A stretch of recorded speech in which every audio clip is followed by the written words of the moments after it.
زموږ په پښتنو کې نه او به خاص کر په افغانانو کې دا دی کنه چې خلاړ ته پاکستانی کارونه جوړ کړي اوس په فخر کوي یا زموږ یاران دوستان دي موږ پیژنو چې تقریبا د 25-30 لک روپو ټولو نو هغه تقریبا ما خرج کو په 5 لک روپو او داسې خلک شته دی کنه چې مالی دلی کنه چې والله کې ورسره د کرای پیسې کې واده مم دلته کې وکړو بچی مم دي 2 بچی مم دي پوښ نو بس مجبوري روان شو تقریبا چې ډیر راس پاتې کنه په 2 میاشتو کې ما هوټل خرڅ کړي ونډه 150 یا 2 لک به ما سره پاتې دا 3 لک مال د خوړلې او موږ دا نه وی چې دا زموږ دغه نه پاکستان نه موږ وی چې بس دغه ملک د همدغه کې په وخت تیرو. अस्सलाम वालेकुम नाजरीन, मैं हूं शहजाद दुरानी. आप देख रहे हैं डेली मैदान. मैं इस वक्त नौशहरा आज़ाखिल कैंप में मौजूद हूं जहां से अफगान माजरीन अपने वतन वापस जा रहे हैं. इनसे हम बात करेंगे ये किन किन शहरों से यहाँ आए हैं और अपने वतन वापस जा रहे हैं, यहाँ पे क्या रोज़गार करते थे, क्या यादें लेकर जा रहे हैं, इनको यहाँ पे इस कैंप में किन मुश्किलात का सामना करना पड़ा, तमाम तफसीलात हम आपको अपनी इस रिपोर्ट में बताएंगे. हमारे साथ रहिए. شهرباز مې نوم دی پاتې کېدم په کارخانو کې زما کاروبار د هوټل کاروبار او اوس زه ان شاء الله روان یم مزار شریف له ډیر تاوان زما شو ډیر تقریبا د یو میاشت 2 میاشتې شوې زه بیروزګار ناسم تقریبا د 25-30 لک روپو ټولو نو هغه تقریبا ما خرج کو په 5 لک روپو تقریبا 20-25 لک روپو ما تاوان دا شو ما خرڅ کړی د هوټل غنا اوس تقریبا چې ډیر راس پاتې غنا په 2 میاشتو کې ما هوټل خرڅ کړی ونډه 150 یا 2 لک به ما سره پاتې دا 3 لک مال د خوړلې ځکه د خرچي زیات دي دغه تکلیفات زیات دي کور سامان خو نه خرڅ کړی او ان شاء الله مړه بس چې سره سره هغه وړو خامخه او سفر ډیر دی به د تورخم نه مزار شریف له سفر ډیر زیات دی کم نه کمی کنا چې دا یو شپه یو ورځ خو به خامخه او بل تقریبا 2 ورځې 3 ورځې شو ورور راته بارډر پاس کړی دی نو بس تکلیف دغه نو موږ چې سبب موږ هم بارډر پاس کی نو به د زنانه شي یا دغه شي نو د فیملیز به موږ کم ځلو به بول د ځان لپاره کیږي موږ سره خو کزنم دي ډیر تقریبا 8 فیملیز دي او مکمل 8 فیملیز ټول روان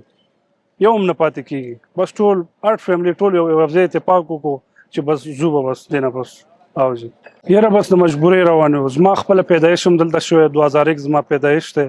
او بلکې واده مم دلته کې وکړو بچی مم دي 2 بچی مم دي پوښ نو بس مجبوري روان شوې د مستینو روان شي یو سړی دلته یار دوست لري خپلوان لري انډیوال لري و شاید د زی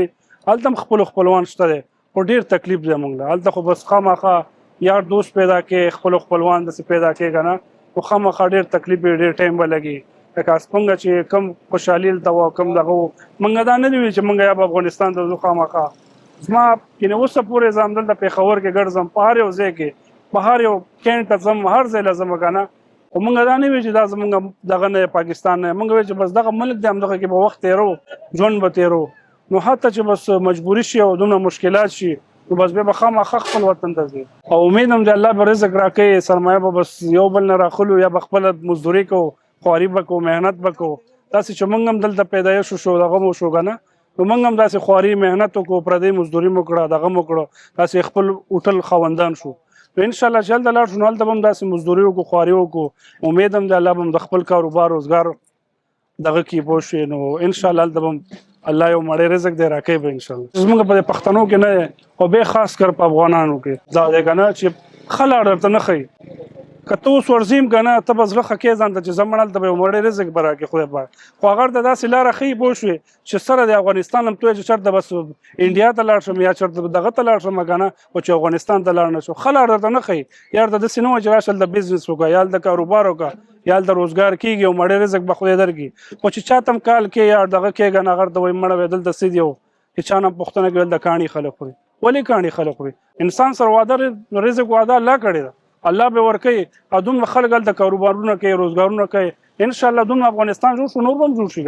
دا عوام ورشي الله به رزق هم ورکي هر څه به ورکي که دوم عوام روان دي خامخا رزق خو الله ورکي کنن دی او سبا دی زینه وزو خامخا هغه انسان د پکار دی پوښ چې کم دل د غټ روزګارونه دي غټ کاروبارونه دي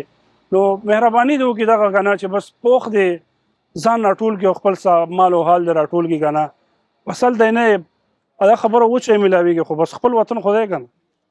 خپل ځای خدای کنه والله چې زه په نهرم وخت تیرګم خپل افغانستان خو مې دی کنه خپل وطن خو مې دی کنه ځینې خلک زیاتره زمونږ نور لکه فیملیز کې نه راځي خو موږ نه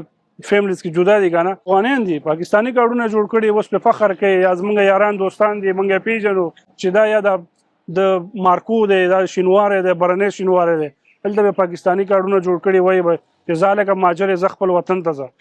صحیح ده خو خوشاله خپل وطن ته ځم زه خو خپه نه یم الحمدلله خو ښه تنظیم کړی دی خو زه په دې نور افغانانو باندې ډېر خفه کېږم خو شو چا سره وس نه دس نه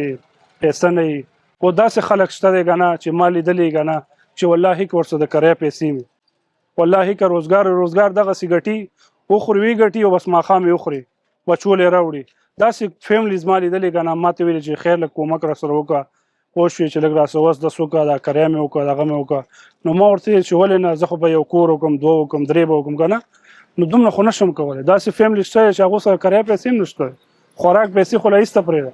کرای والا خو یې تا نه غواړي ګاډي والا خو یې تا نه غواړي خامخا زه خپله داخلو کیم ته راغلی یم ما نمبر راخیستی و که نه نو زیاتره خلک داسې چې لرې لرې علاقو وي که نه هغوی نمبر نه یې راخیستی